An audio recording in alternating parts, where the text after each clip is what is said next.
The Love Song of J. Alfred Prufrock, by T.S. Eliot. Let us go then, you and I, when the evening is spread out against the sky, like a patient etherized upon a table. Let us go through certain half-deserted streets, the muttering retreats of restless nights in one-night cheap hotels, and sawdust restaurants with oyster shells, streets that follow like a tedious argument, of insidious intent, to lead you to an overwhelming question. Oh, do not ask, what is it? Let us go and make our visit.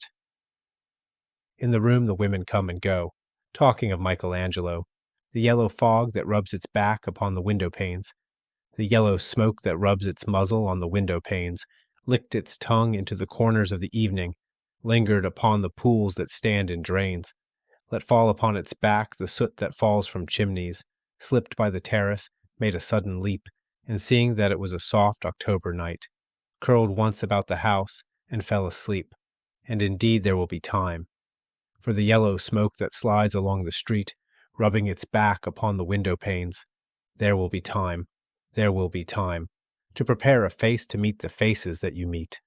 There will be time to murder and create, and time for all the works and days of hands that lift and drop a question on your plate, time for you and time for me, and time yet for 100 indecisions, and for 100 visions and revisions, before the taking of a toast and tea.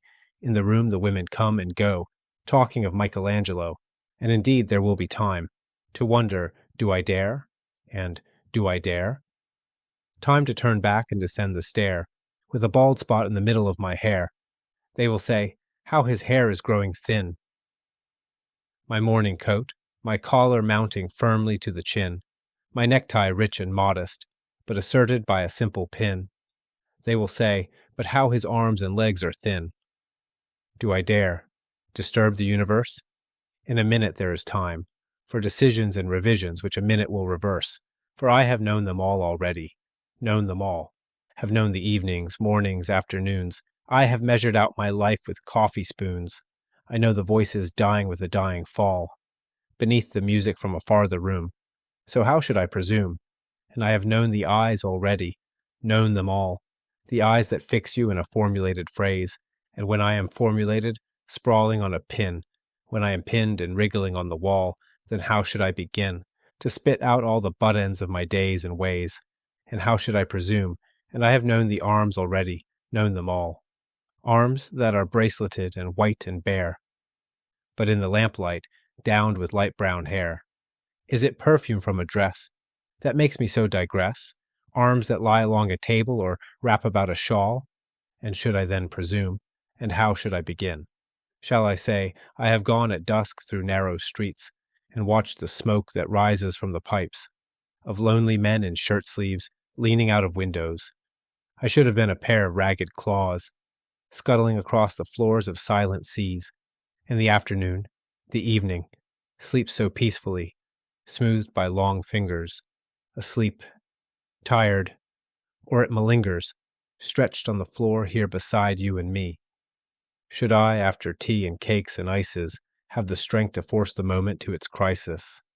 But though I have wept and fasted, wept and prayed, though I have seen my head, grown slightly bald, brought in upon a platter, I am no prophet, and here's no great matter.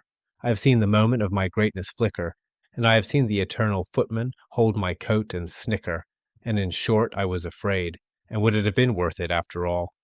After the cups, the marmalade, the tea, among the porcelain, among some talk of you and me, would it have been worth while to have bitten off the matter with a smile, to have squeezed the universe into a ball, to roll it towards some overwhelming question, to say, I am Lazarus, come from the dead, come back to tell you all, I shall tell you all. If one, settling a pillow by her head, should say, that is not what I meant at all, that is not it at all. And would it have been worth it after all? Would it have been worth while?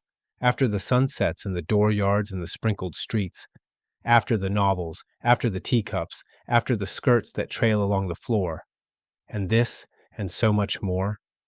It is impossible to say just what I mean, but as if a magic lantern threw the nerves and patterns on a screen, would it have been worth while, if one, settling a pillow or throwing off a shawl and turning toward the window, should say, that is not it at all, That is not what I meant at all.